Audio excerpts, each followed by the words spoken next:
You're listening to Thyroid Talk with Dr. Angela Mazza. Welcome. I'm Dr. Angela Mazza, a thyroid, endocrine, and metabolism specialist with an integrated practice in Central Florida.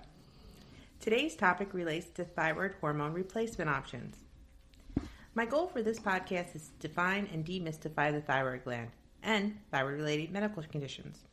By providing information in an easy-to-understand format, I hope to help patients better understand the ways in which their bodies work and help patients thrive.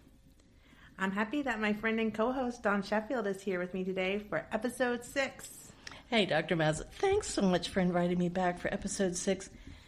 We're getting ever closer to our first goal, 400 episodes. Whoa. It's a big number. That's huge. We are very slowly sneaking up on that one for sure. We are, and we'll get there. My metabolism is getting fired up just thinking about it. Well, it's sure taken some metabolic fire to get to episode number 6. Yes, it has. It's pretty hard to believe. I feel as though we've already tackled a lot of material in our previous 5 episodes. We've touched on the basics of how the thyroid works and why it's so important, how too much or too little thyroid hormone is an issue, like with hypothyroidism and hyperthyroidism, and we've branched out talking about thyroid nodules, otherwise known as growths, and lab tests. And so much more. Well, today we're going to circle back to hypothyroidism. That is, underactive thyroid, and thyroid hormone replacement options. We'll also review how therapy for this condition is monitored. And I'm really interested in this subject. As our listeners know, I have both hypothyroid, underactive thyroid, and Hashimoto thyroiditis. I've been on several medications while on my journey toward thyroid health. And as our listeners also know, the most common form of hypothyroidism in the United States is Hashimoto thyroiditis. Hashimoto thyroiditis is an autoimmune form of thyroid disease, where our own immune system mistakes our thyroid as an invader and starts attacking it, trying to destroy it. Over time, the thyroid can't keep up with this assault, nor with the body's continual demand for thyroid hormone. That's when we need to intervene to help the thyroid by providing thyroid hormone replacement. My understanding is that thyroid hormone is responsible for most metabolism-related processes in our body, like, say, those related to cholesterol, fat, and energy. We also have receptors on our heart and our gut. Our skin and hair can even be affected, as you've taught me. Thyroid hormone is super important, and we cannot emphasize that enough. Not enough. But Hashimoto thyroiditis is not the only reason why someone may need thyroid hormone replacement. If someone has to have their thyroid removed due to thyroid cancer, they're completely relying on thyroid hormone replacement. In that case, the thyroid levels that they are kept at are a little different than other folks. We keep them on a slightly higher dose to prevent any return of thyroid cancer. Also, anyone who has had their thyroid removed for other cause, like a really enlarged thyroid or overactive thyroid, will also need lifelong thyroid hormone replacement. Plus, most people who have had radioactive iodine, like for overactive thyroid or an overactive thyroid nodule, may also need replacement therapy. There are other reasons for needing thyroid hormone too, but those are the main ones. Once the decision to start thyroid hormone replacement is made, I know from my own experience there are a number of treatment options. I'll share later on why I found it helpful to have those various options available. And I'm really looking forward to hearing what's current in treatment choices. I started thyroid hormone replacement, so long ago, guessing at least 30 years ago. Beyond the one I was given back then, I'm not even sure how many other thyroid hormone replacements existed then. Yeah, things have really changed. So thinking back to our conversation on thyroid hormone physiology, to supplement or replace thyroid hormone, we want to try and recreate what the thyroid does naturally. Remember, the main thyroid hormone that the thyroid makes is T4, but it also makes some T3. Most of our body's T3 is converted from T4 in our tissues, like the liver. We know that T4 has to be converted to T3 to be active and to do all the good things that the body needs from a metabolic standpoint. You can refer to episode 5 for a little more on this. In most cases, but not always, when it comes to thyroid hormone replacement, a person is started on some form of T4, which is levothyroxine. Please also keep in mind that every person with hypothyroidism is unique, so their therapeutic plan is unique too. Just because someone is started on levothyroxine, that may not mean it's their plan for forever. And there are many different types and brands of levothyroxine. As I've seen, it can also sometimes take a little trial and error to find the one medicine that's just right for a patient, and also in the precise dosage that's right. That's for sure. By the way, most brand names, including Synthroid, Unithroid, and Tirosine, are also gluten-free too. So they go well with Hashimoto thyroiditis. That's amazing. Yeah, it's pretty cool. So I generally recommend sticking with a brand of levothyroxine rather than generic, if possible. Generic thyroid hormone replacements can differ a little in consistency between manufacturers, and they may have different fillers, again, based upon that manufacturer. So what are fillers? Fillers are part of a tablet or capsule that kind of just keep the medication together and stable. Variations in the medicine may not just affect the lab test values that are being followed, but can also influence how someone feels while they're on it. And by follow, I mean I track the results over time and over subsequent tests, noting if the numbers are going up, down, or staying the same. Most of all, are they going in the right direction? And I'm glad we're talking about the potential differences between various products. Many, many years ago, many years before I met you, I switched medications to what someone told me was an identical substitute. I had zero reservations about the switch. I assumed, my first mistake, I'd get an identical product, a clone, if you will. Wish I had researched that, because pretty soon I came to believe that I didn't think I felt quite as well as I had before. But you know, that can be really hard to gauge, as we've talked about with hypothyroidism, right. As we've discussed, I think, several times. But that was my perception over time. I finally talked about it with my doctor and switched back to the original product. I also asked for a prescription for exactly the product I'd been doing well on, and specifying no substitutions. In your case, it really could have been a reaction to something in the product you were switched to. Or perhaps the product or the dosage or both simply just wasn't right for you. Exactly, and I think part of my perception has long been that they're all pretty much the same. But that's not my perception now. And listen, I'm sorry, this is a really rough segue here, but I don't want to lose track of this. Before we get any deeper in this show, before I forget, let's face it, would you define the term generic? It seems there may be some confusion and maybe some inaccurate usage about exactly what generic means.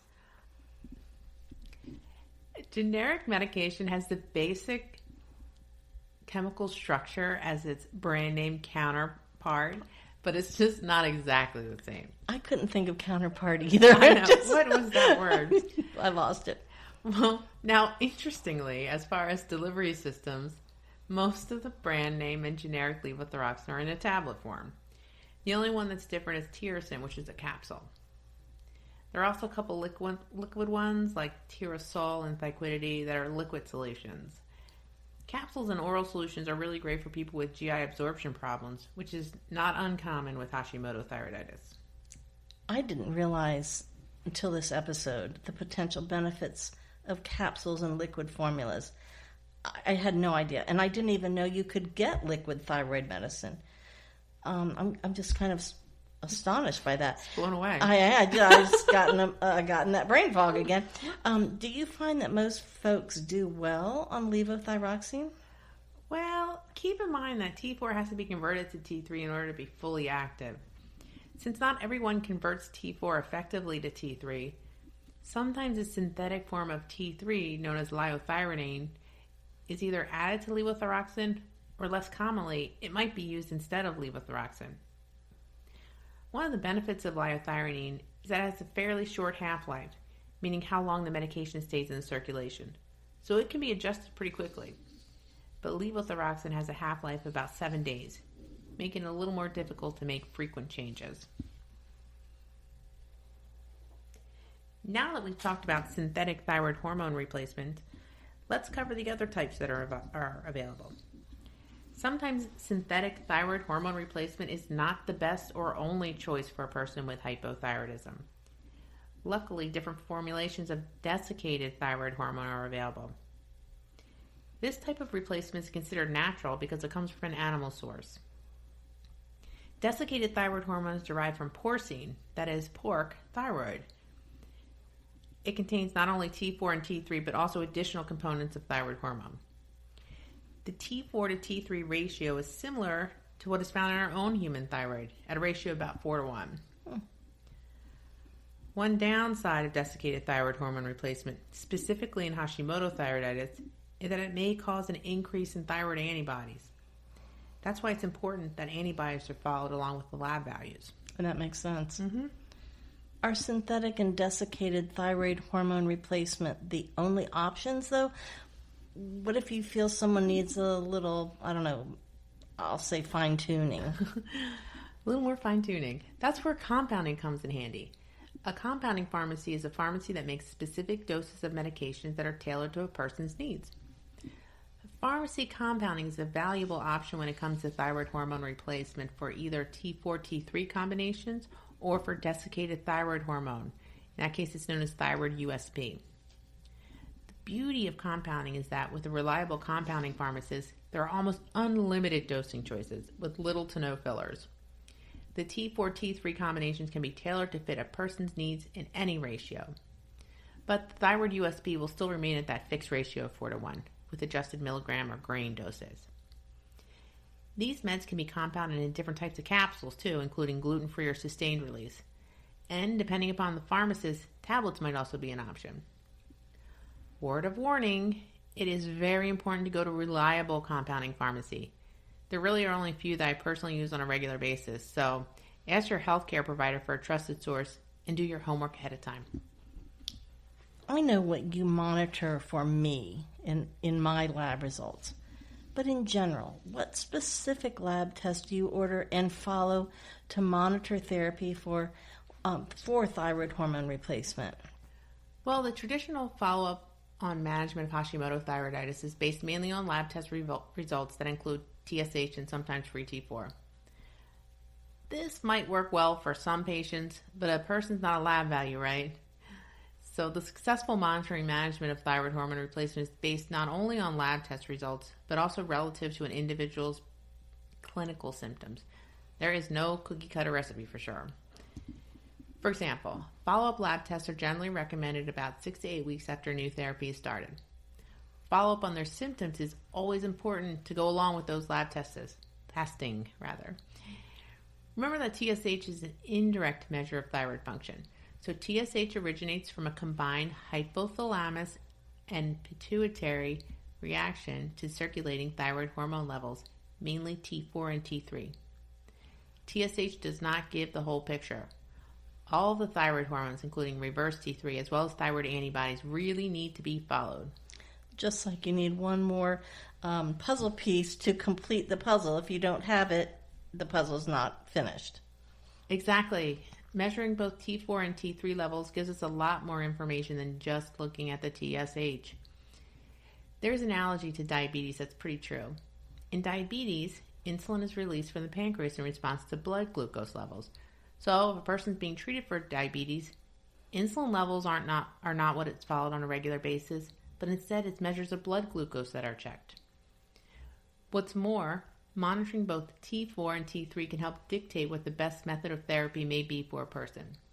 For example, if someone is only on levothyroxine, which is T4, and the T3 levels are low, adding thymine or T3 might be an option, either as a separate medication or in a compound. Another choice in this case might also be to change to desiccated thyroid hormone, which has both T4 and T3 in it. And then there's reverse T3. Reverse T3 adds another piece to this puzzle. There's that puzzle piece. Yay. Remember that T4 needs to be converted in the tissues to T3 to be active and to accomplish the metabolic actions of thyroid hormone. T4 can, however, also be converted to reverse T3, active T3's inactive alter ego. T4 is more preferentially converted to reverse T3 in times of stress, illness, and starvation because it conserves energy. Reverse T3 reflects the mitochondrial reserve. Remember the mitochondria and the organelles in the cell? I think I've lost it again. It's lost in the mist. But elevated reverse T3 might also be the result of too much T4. So, if a person is being treated with levothyroxine, they might be over-replaced with levothyroxine. A common scenario is where someone on levothyroxine has TSH and T4 that look normal on their lab results, but they don't really feel well. Either have fatigue or symptoms associated with hypothyroidism. Clinically, the person looks hypothyroid. So, levothyroxine is increased and the person starts to feel worse. So guess what? This is usually due to increasing reverse T3 levels. Reverse T3 essentially blocks thyroid hormone receptors so that whatever free T3 is available, it can't get to the receptor to do its thing. So checking reverse T3 is key to figuring out what's going on and what's happening here. That's a lot. That was a lot to digest right there. Sorry. That's okay. No, and it's fascinating. Again, it's the complexity that's invisible. It's just, it's amazing, really. Are there lab tests we have not talked about yet that you also check in order to follow a patient's treatment for Hashimoto thyroiditis? Well, thyroid antibodies, anti-TPO and TG antibody, really should also be followed in Hashimoto thyroiditis. Following thyroid antibodies gives ongoing information in regard to the immune response to the therapy being given, as well as the status of any ongoing or new underlying issues. Again, for example, if someone is switched from levothyroxine and liothyronine to desiccated thyroid hormone and their thyroid antibodies start to go up, this would suggest that the change worsened an immune response. That is, the patient's immune response got elevated. That's going in the wrong direction. It's an overreaction. Desiccated thyroid hormone would not be a good choice in this circumstance. Outside of changes in thyroid hormone replacement, if thyroid antibodies continue to rise or fail to decrease, there just is something else going on. For just a few examples, there might be gut permeability issues or leaky gut. Your favorite, Dawn. I refrain from making any comment, but now I have. An unrecognized infection going on, some sort of toxin exposure, or even just really bad inflammatory meal planning. Well, I said earlier I'd explain why I'm glad there are various treatment options from which to choose, whether synthetic or desiccated or compounded. I've been on several different medications over the decades, as I've mentioned, and I want to give an example of how one well-tolerated and very helpful medication may be perfect for one person, but may not be right for another. Telling the story about myself is kind of mortifying, but I'm going for it. Some time back, I had recently started a thyroid medication that's helped a lot of folks. And I agreed to try it too and see how it went. Why not? And so that means it was new to me. My husband and I went off on a short getaway and I felt great. But while we were away, I noticed my feet felt a bit odd.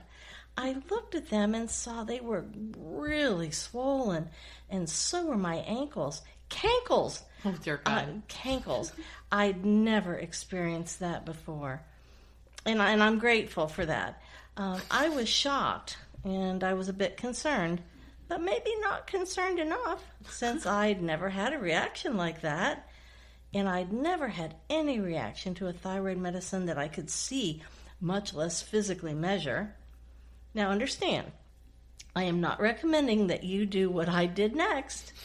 I'm not giving any advice here, and certainly no good advice.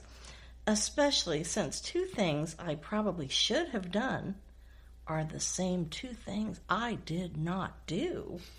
I would not even follow my own example were this to happen to me again. So here's what happened. Since we were on a vacation, here we go. Since we were on a vacation, we had not thought to consult a map for nearby hospitals or clinics, nor had we ever before. And to be 100% honest, I really didn't want to bother finding one then either. I was sure I'd be fine. Ever the optimist. So I used a pen. This is the part I'm begging you not to emulate. I used a pen to draw the outlines of the swollen areas, and next I took photos. And that way I figured I have several ways to quickly tell if the swelling had gotten worse. That's not the bad part. That's not the problem. It gets worse. That's not the problematic part. That actually, thinking about it now, that was probably a good idea. But the deal was, if it got any worse, we really would seek medical help, and ASAP. So we immediately went back to where we were staying, and I elevated and iced my feet and ankles. We did find the address of a clinic in case the swelling got worse, or if I developed other symptoms, especially anything like my tongue or throat swelling up. I wasn't certain what kind of reaction this was. I wasn't certain what had caused it, and I wasn't certain about what it might become. The problem part is I just assumed it was related to the thyroid medication I was on because it was new to me, and I looking back, I sort of underreacted. Really? Maybe just a little teeny tiny bit. Well, you were on vacation. I was, you know what? Really, I was in vacation brain. So after elevating, then icing my feet and ankles, the swelling did go down. And I was like, haha.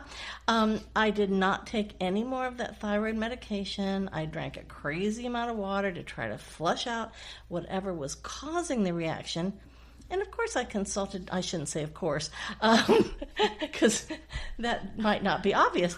I consulted Dr. Mazza right away when we got back. And I started on a different medicine right away too. But what are the two things I would now advise myself to do that I did not do? And there's probably more than two, but these are the ones that I'm thought of. They just come to the top. Right at the top. Mm-hmm. So number one, right away I should have found and gone to a clinic or an emergency room. And you think? Yeah. You really think so, huh? In retrospect, I see that would have been a very good plan. Retrospect. In retrospect. And number two, while I'm just fessing up to it, I'm taking the hit now. While I headed to medical intervention, number two, I should have done something else. Called your doctor's office? Oh, yes. Yes, indeedy. That's a great idea. Number two, I should have called my doctor's office while I was on the way to getting medical help. I know, it's just strange. So Dr. Mazza is teasing me because my various do-it-yourself health projects have, well, let's just say I've gotten very lucky a few times. Very lucky. And my luck, sometimes your luck runs out. So we could just leave it that. We'll just leave it at that. Yeah, let's just lay that down right there. Anyway, I assumed it was the new to me thyroid medication. And it sounds like I'm throwing Dr. Mazza under the bus now, but I'm not. Doesn't it, though? It does now that I think about it. So I assumed it was the new to me thyroid medication. Why? Because Dr. Mazza always checks my ankles and asks if I have any swelling. But see, I could have been wrong, and this could have turned into a much bigger problem. Could have been something else. Could have been. Yeah, it really could have been. And there's just a whole... So, yeah, okay, there's a whole lot of mistakes here. But you're on vacation. Again, thank you for throwing me that bone. I was on vacation. And those mistakes won't be my last.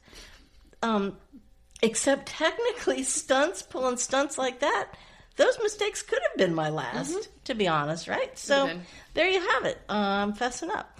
So anyway, since that situation, we now know where the nearest emergency room or clinics are if we go away. And so, Dr. Mazza, seriously, is this indeed the reason you check patients' ankles? And is this why you ask if they have any swelling? It's one of the reasons. That's right. Is it right up there? Anyway. We're moving on. We're just moving on. And as the story illustrates, every person's medical needs and situations are unique. For sure. Even two similar patients of the same exact age, same exact weight, same exact severity of disease, and the exact same condition may not be helped by the same medication or dosage. So we sometimes try different things to find the optimal medicine and dosage. Yeah, and I'm all about that. That's great. Yeah. didn't work. Or could have been something else. We don't know. Nobody knows. Nobody knows. Could have been an allergic reaction to something. Because somebody didn't go to the doctor and find out. Also, significant weight gain or loss, or even taking some other medication or a supplement change, may upset the thyroid hormone balance too, for good or ill. So remember those supplements, literally. Right up there. As I mentioned at the start of this episode in Hashimoto thyroiditis, for example, each person's symptoms may be unique, and so their management plan must be equally unique. It's got to be just right for them. That's the moral of the story. There you go. I hope this discussion on thyroid hormone replacement therapy options was helpful. Let us know. In our next episode, we'll cover micronutrients that are important for the thyroid.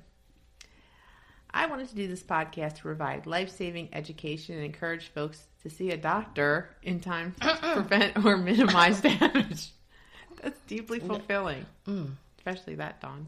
I got it. I enjoy helping folks understand how all aspects of their lives are tied to both thyroid and overall health.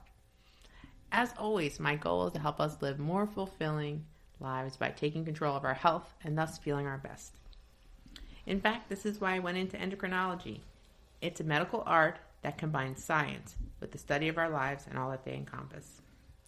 I hope you'll continue listening. After that terrible story, that crazy story, I hope you'll continue listening to Thyroid Talk with Dr. Angela Mazza, DO. We have many more interesting episodes and guests planned. We'll build on today's foundation and cover many topics I think you'll find meaningful.